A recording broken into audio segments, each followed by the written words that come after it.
কোন বান্দারা বলবে আল্লাহ জাহান্নামে দিয়ে দাও, হাসরের মাঠ আমাদের আর সহ্য হয় না। তখন সমস্ত উম্মত কেঁদে কেঁদে হায়রান হয়ে যাবে। নবীর দরবারে এসে হযরত আবু বকর, ওমর, ওসমান, আলী, তালহা, জুবায়ের বড় বড় ওলিরা এসে নবীর দরবারের সামনে দাঁড়ায় দাঁড়ায় কাঁদবে। আল্লাহর নবী বললেন, তোমরা কাঁদো কেন? বলে, হুজুর, হাজার হাজার বছর পার হয় আল্লাহ বিচার শুরু করেন নাই। কঠিন মেশর আর বরদাস্ত হচ্ছে না, সারা হাসরবাসী পেরেশান হয়ে গেছে। আর ইয়া রাসূলুল্লাহ, আল্লাহ পাক কাহার হয়ে গেছেন, আল্লাহ আজকে রাগান্বিত হয়ে গেছেন। আল্লাহকে আপনি ছাড়া কেউ নরম করতে পারবে না।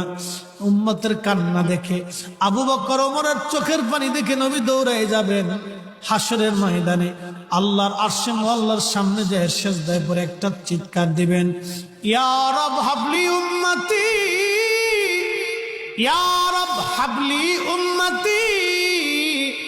আল্লাহ পাক লক্ষ লক্ষ বছর ধরে আল্লাহ হাসরের মাঠ চললো, কিন্তু আল্লাহ নরম হলেন না। যখন নবীজি সিজদার মধ্যে পড়ে যায়, আল্লাহকে ডাক দেবে, ইয়া রব হাবলি উম্মতি। 2 মিনিটে বুঝে যান রসুল কি জিনিস।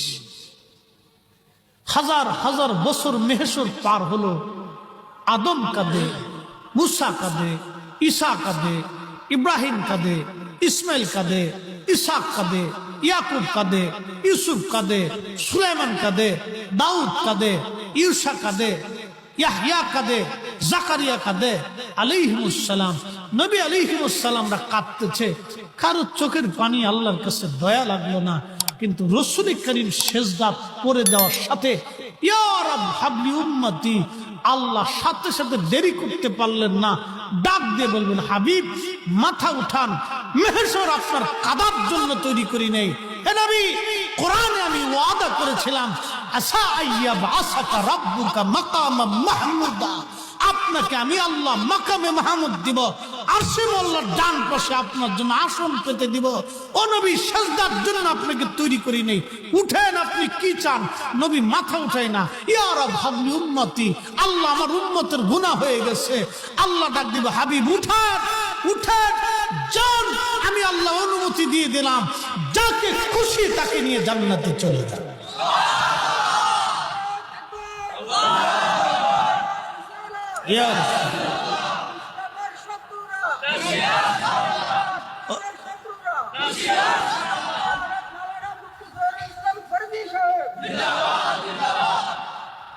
ছোট্ট করে রসুলের শান বুঝাই দিয়ে গেল। এই কোরআন সাক্ষী দিচ্ছে, আমি দিই।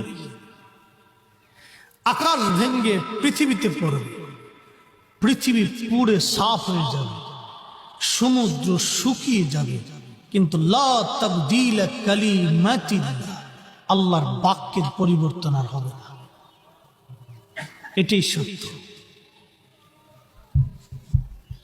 লক্ষ বছর ধরে নবীরা কাঁদে, আল্লাহর মায়া লাগলো না। কোটি কোটি ফেরেশতারা কাঁদে, আল্লাহর মায়া লাগলো না। আমরাও কাঁদবো, আল্লাহর মায়া লাগলো না। কিন্তু রাসূল করিম যখন সিজদাত করে যাবে, আল্লাহর দয়া হয়ে যাবে। হাই হাই হাই হাই, তাহলে চিন্তা করেন তো, সেই রাসূলকে আল্লাহ কি পরিমাণে ভালোবাসে, কি পরিমাণে সেই রাসূলকে আল্লাহ প্রাধান্য দেয়, কি পরিমাণে সেই রাসূলকে আল্লাহ মহব্বত করে। শুধু এতটুকুনি বুঝেন, মেহশরের মাঠে হাজার হাজার বছর পার হলো, কারো কান্না আল্লাহর পছন্দ হলো না। যখনই রাসূল সিজদায় পড়ে গেলেন, তখনই আল্লাহ ডাক দেখে, হুজুর আর সিজদা থাকবেন না, উঠেন। এটা রাসূলের ইজ্জত। এই নবীর ইজ্জতের চাদর যারা ধরবে, আল্লাহি বিল্লাহি তাল্লাহি করে বলতেছি, কাবা ঘরের গিলাফ দিয়েও যদি তাকে কবর দেওয়া হয়, আল্লাহ ক্ষমা করবে না, বুঝে কবরে যাবে। সব পাপের ক্ষমা হয় না। এতক্ষণ আপনাদেরকে ক্ষমার কথা বলেছি, চাইলে মাফ হবে, চাইলে মাফ হবে, কিন্তু নবীর দরবারে বেয়াদবি মাফ হবে না। আল্লাহ কোরআনে বলতেছেন, লা ইয়াগফিরাল্লাহু লাহুম, ও নবী, আপনার সাথে বেয়াদবি আমি আল্লাহ মাফ করব না। আন তাহবাতা আমালুকুম, আপনি নবীর সাথে বেয়াদবি, তার জীবনের আমল কবুল হবে না। বাস শেষ। এখানে সতর্ক থাকবে। আপনি যে পীরের মুরিদ হন, যে দেশের মানুষ হন, যে দলের অনুসারী হন, দিন শেষে আমরা রসুলের উম্মত। নবীর ইজ্জতের চাদর যারা ধরবে, সে মক্কার ইমাম হলেও মানা যাবে না, মদিনার ইমাম হলেও মানা যাবে না। মক্কার ইমাম কিন্তু ইমাম দিয়ে মক্কার পরিচয় হয় না, মক্কা দিয়ে ইমামের পরিচয় হয়। মদিনার ইমাম দিয়ে মদিনার পরিচয় হয় না, মদিনা দিয়ে ইমামের পরিচয় হয়। আর মদিনার পরিচয় হয়েছে নবী দিয়ে, নবী দিয়ে মদিনার পরিচয়, মদিনা দিয়ে নবীর পরিচয় না। মনে রাখবেন এটা। শরফুল মাকিন ও শরফুল মাকান, শরফুল মাকান ও শরফুল মাকিন। আরবিতে একটা প্রবাদ আছে, কিছু জায়গার কারণে মানুষের দাম বাড়ে, কিছু মানুষের কারণে জায়গার দাম বাড়ে। আরে আমার নবী বাইতুল মুকাররমের মসজিদের পাশে যদি রসুলের রওজা হতো, তাহলে মানুষ আর মদিনাতে যাইতো না, এখানে ঢাকাতে আসতো। কি কথা ঠিক কিনা? মানুষ বাইতুল মুকাররমে আসতো, যে রসুল এখানে ঘুমায়, আমি ওখানেই যাব। উম্মত এখানে আসতো, মদিনাতে যেত না। নেকের জন্য মদিনাতে যায় না, মদিনাতে মানুষ যায় নবীর জন্য। নেক পাওয়ার জন্য তো কাবা যথেষ্ট, কারণ কাবা 1 রাকাত নামাজ পড়লে 1 লক্ষ রাকাতের সওয়াব, মদিনাতে 1 রাকাত পড়লে 50,000-এর সওয়াব। তো 1 লক্ষ বাদ দিয়ে 50,000-এর জন্য আমি মদিনায় যাব, দুঃখটা কি? কি কথা কন না, বুঝেন না? মক্কাতে নামাজ পড়লে 1 লক্ষ রাকাত, কয় লক্ষ? আমি 1 লক্ষ বাদ দিয়ে আমি মদিনাতে 50,000-এর জন্য যাব, আমার দুঃখটা কি? আমি যাচ্ছি নবীর জন্য। কি কথা বলেন, ঠিক কিনা? ঠিক বলেছেন, যাচ্ছি নবীর জন্য। সওয়াব তো হবেই, সাথে সওয়াব যার মাধ্যমে পাইছি, আমার তার জিয়ারত আমার হয়ে গেল। আমার দেশের অনেক ভাইরা বুঝে না, বলে কি জানেন, রসুলের রওজা জিয়ারতের নিয়ত করা বেদাত। হাই হাই, এটা মৌলবীও দেশে আছে। আল্লাহর রাস্তে মাফ করেন, কার বিরুদ্ধে বলতেছি না। আমার রসুলের ইজ্জতের চাদর দলে সে বাপকেও আমি চিনি না, কথা এটাই। নবীর ইজ্জতের চাদর দলে বাপ চিনার টাইম নেই। এই কোরআন সাক্ষী দিচ্ছে সূরা মুনাফিকে, আব্দুল্লাহ রাদিয়াল্লাহু আনহুর বাপের নাম ছিল আব্দুল্লাহ ইবনে উবাই। মুনাফিকের সর্দারের ছেলের নামও আব্দুল্লাহ ছিল। নিজের বাপের গলার উপর তলোয়ার ধরে বলেছিল, এই বাপ, তোর দেহ থেকে মাথা ফেলে দেব, বাপের পরিচয় হবে না। আমার রসুল তোকে মদিনায় থাকতে দিলে মদিনাতে থাকবি, না হলে আমি তোর সন্তান বলতেছি, তোর দেহ থেকে মাথা কেটে আলাদা করে কল্লা ফেলে দিয়ে। সুবহানাল্লাহ বলা যাবে? এটি ছিল সাহাবায়ে কেরামের কলিজায় রসুল মহব্বত। দুনিয়ার থেকে আমাদেরকে আল্লাহ তার রসুলের পায়রবি করে যাওয়াটাই হলো বুদ্ধিমানের কাজ। ও নবীর সুন্নতের প্রতি তাবেদারি করবে। আপনাদেরকে ছোট্ট করে একটা অনুরোধ করবো, বাপ, দুনিয়াতে তো সবাই শান্তি খুঁজে, সবাই চান একটু শান্তি, একটু শান্তি, একটু শান্তি। শান্তি আছে নবীর সুন্নতের মধ্যে। অনেকে শান্তি খুঁজেন, টাকার ভিতরে শান্তি খুঁজেন, রাজনীতিতে শান্তি খুঁজেন, সম্পদে শান্তি খুঁজেন, ব্যবসায় শান্তি খুঁজেন, বিবির মধ্যে শান্তি খুঁজেন, সন্তানের মধ্যে শান্তি খুঁজেন, কোথাও পাবেন না।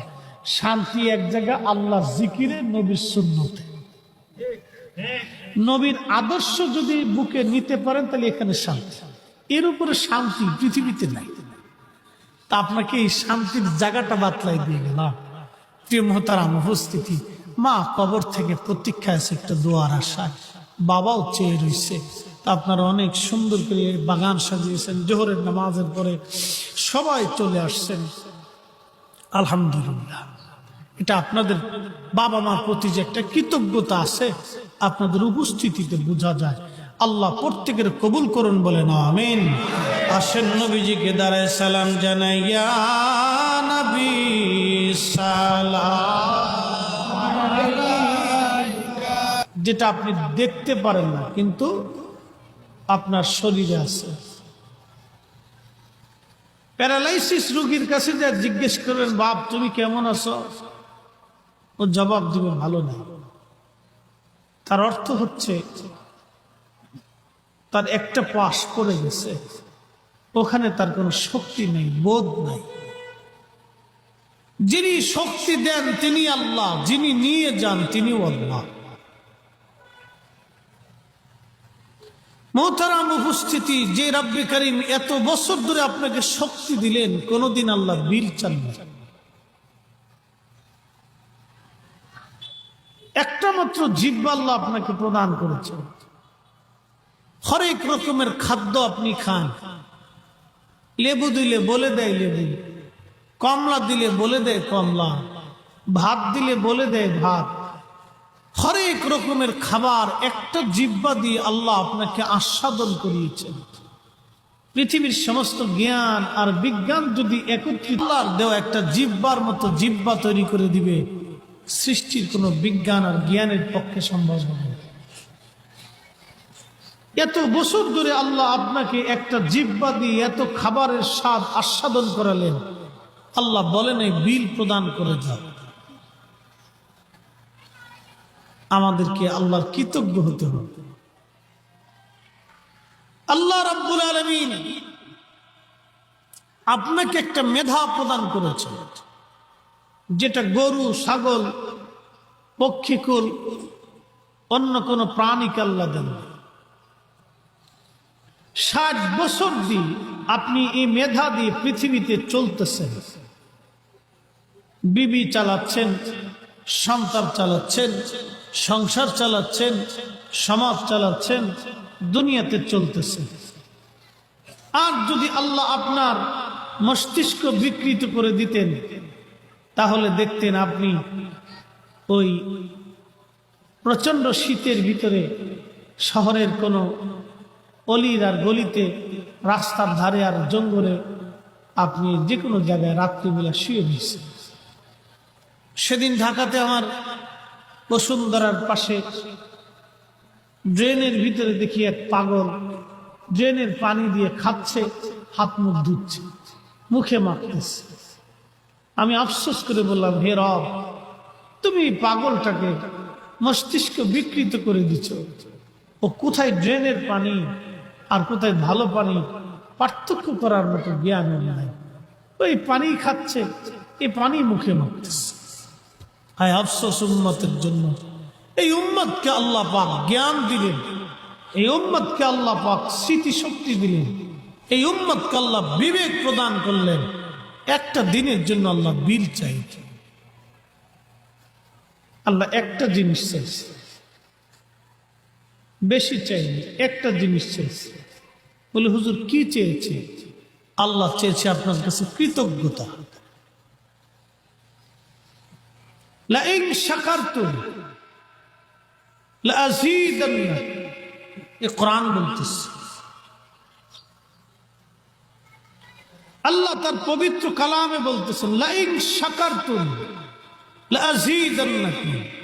আপনি যে পীরের মুরিদ হন, যে বংশের সন্তান হন, যে দেশের মানুষ হন, যে রাজনীতির ব্যক্তিত্ব হন, আপনি দিন শেষে আল্লাহর দাস।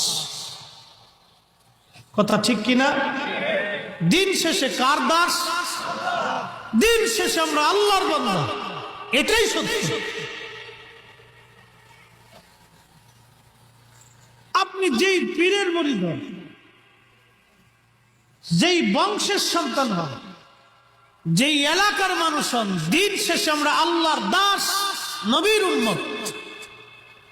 মোহতারাম উপস্থিতি, আল্লাহ আপনার আমার কাছে বেশি কিছু চান না, একটা জিনিস চাইছে, লাইন শাকারতুম লাযীদান্নাকুম।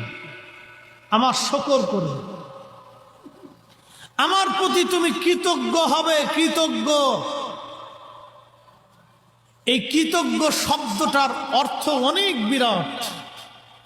আমি যদি এর ব্যাখ্যা করতে যাই তো অন্তত কয়েক হাজার বছরের প্রয়োজন হবে, কয়েক হাজার বছরের প্রয়োজন হবে শুধু কৃতজ্ঞতা এর ব্যাখ্যা করতে গেলে। আমি আপনাকে সামান্য অর্থে কৃতজ্ঞতা বুঝাবো একটা কুকুর থেকে।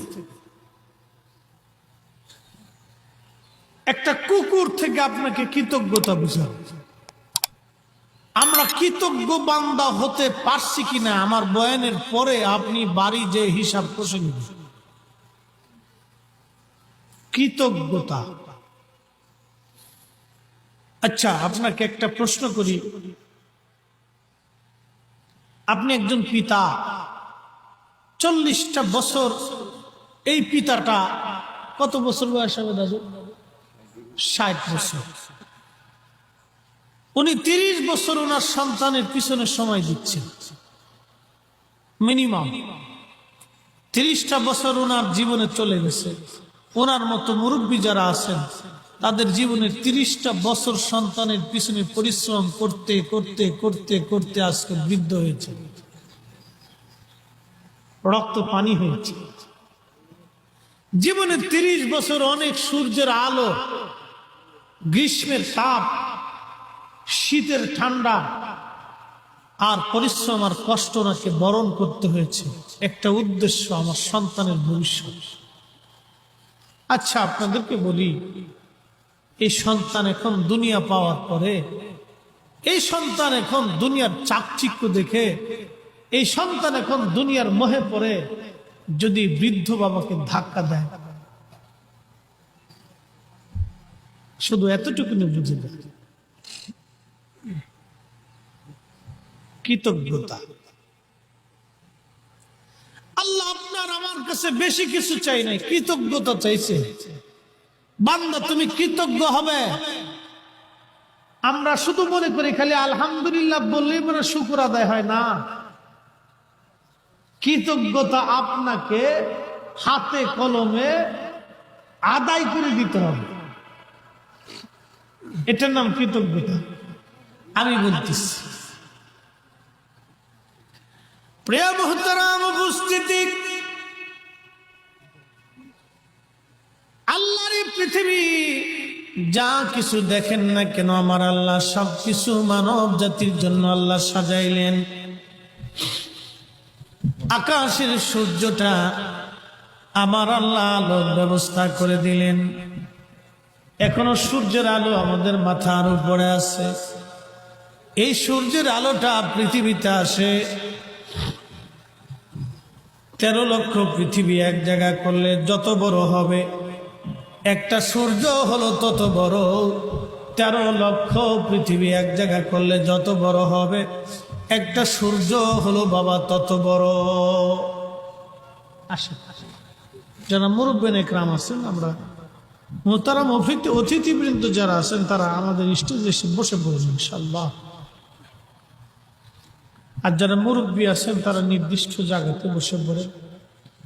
দূরে যারা আছেন, বাড়িতে থাকার আর প্রয়োজন নেই, চলে আসেন।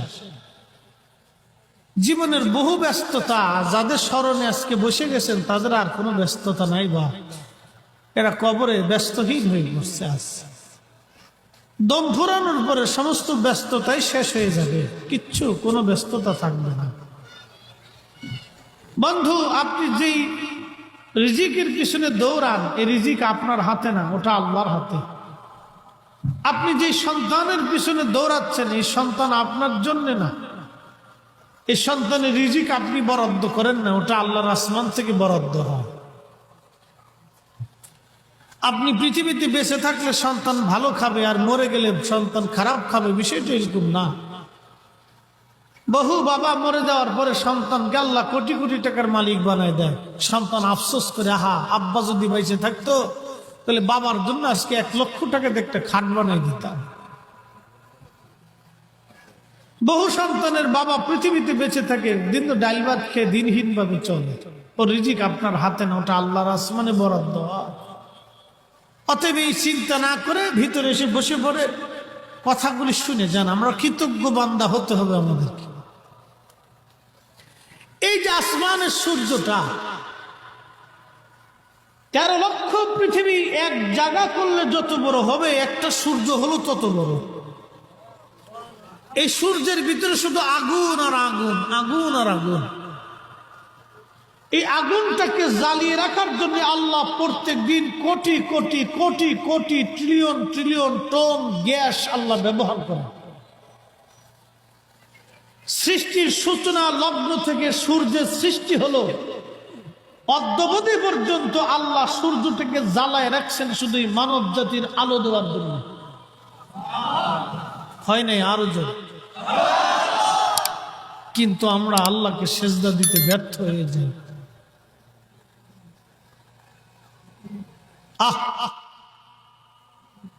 আমরা সেই আল্লাহকে সেজদা দিতে ব্যর্থ হই। কার্পণ্য করি। সৃষ্টির সূচনা লগ্ন থেকে অদ্যাবধি পর্যন্ত, এখন পর্যন্ত, এই মুহূর্ত পর্যন্ত, এই সময় পর্যন্ত আল্লাহ সূর্যটাকে জ্বালিয়ে রেখেছেন এই মানব জাতির আলো দেওয়ার জন্য।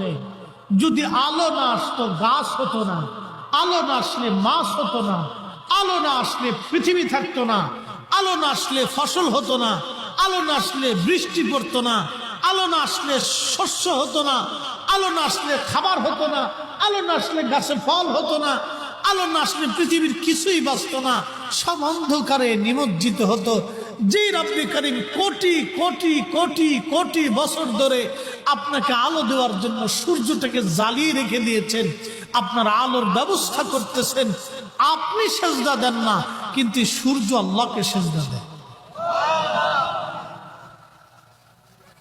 এখান থেকে বুঝে কৃতজ্ঞ হয়ে যাওয়াটা জরুরি কাজ, বুঝে যেতে হবে।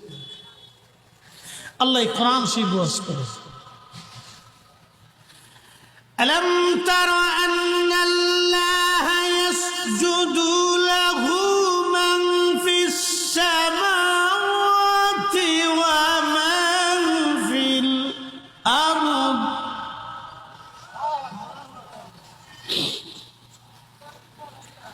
والشمس والقمر والنجوم والجبال والشجر والدواب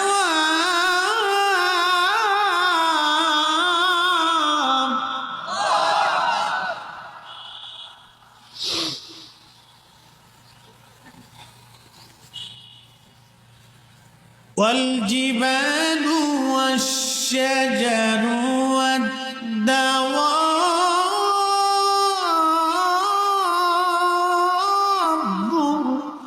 وكثير من الناس।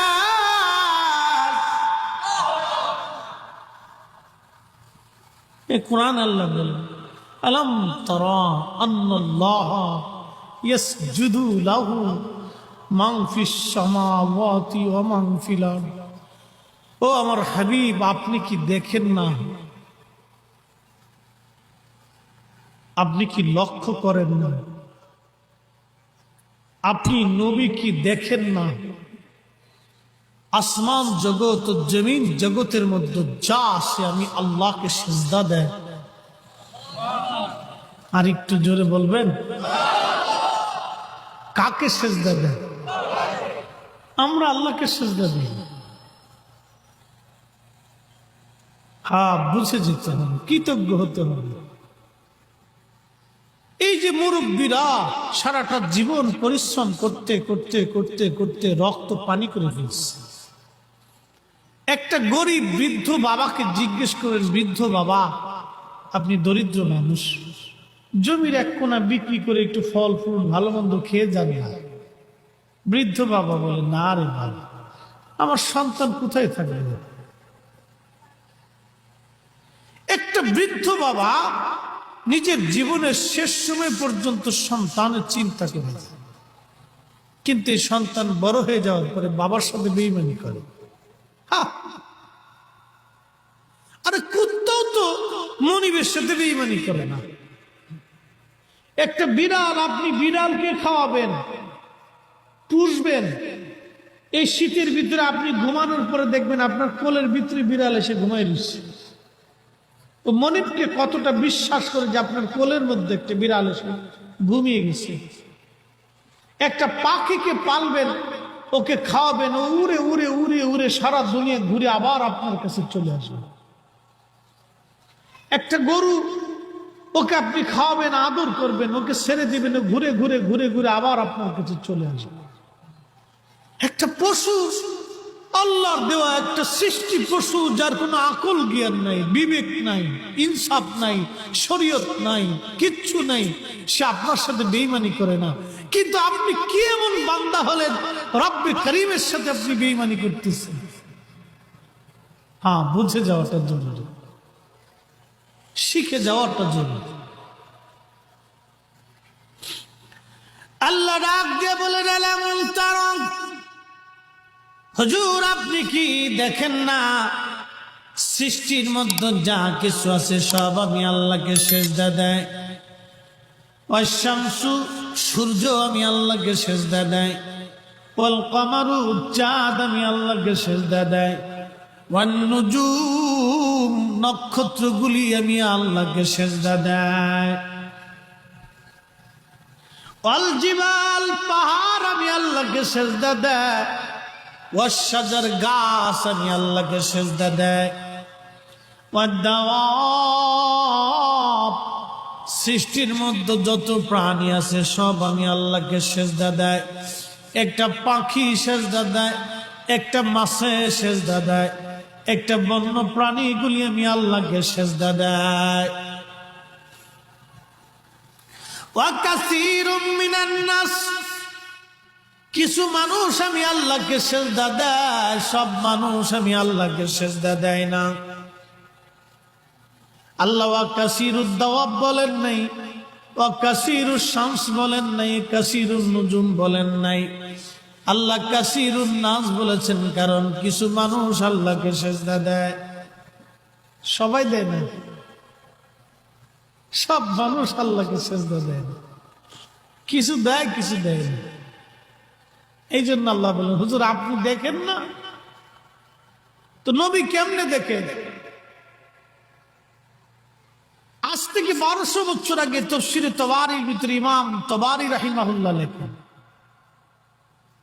আল্লাহ বলতেছেন, ইয়া মুহাম্মাদ আলাম তানজুর, আপনি কি লক্ষ্য করেন না, বিআইনি কলবি, আমি কি আপনাকে কলবের চোখ দিয়ে এগুলি দেখাই না? একসাথে বলা যাবে সুবহানাল্লাহ। হ্যাঁ নবী, আমি তো আপনাকে আপনার কলবের চোখ দিয়ে দেখাই যে গাছ আল্লাহকে সেজদা দেয়। ও নবী, আমি তো আপনার কলবের চোখ দিয়ে দেখাই সূর্য আল্লাহকে সেজদা দেয়। এটা নবীকে আল্লাহ দেখাইতেন, এটা আলাদা সাবজেক্ট। এই জন্য আল্লাহ রসুল যখন রাস্তা দিয়ে হেঁটে যাইতেন, গাছে নবীকে সালাম দিত, পাহাড় সালাম দিত, পাথরে সালাম দিত। তো সালাম দেওয়ার পরে নবীজি সালামের জবাব দিতেন। সাহাবা ইকরাম বলতেন, হুজুর কে সালাম দেয় আর আপনি জবাব দিচ্ছেন? নবী বললেন, গাছে সালাম দিচ্ছে, পাথরে সালাম দিচ্ছে, পাহাড়ে সালাম দিচ্ছে, পশুরা সালাম দিচ্ছে, এই জন্য আমি তাদের সালামের জবাব দিচ্ছি।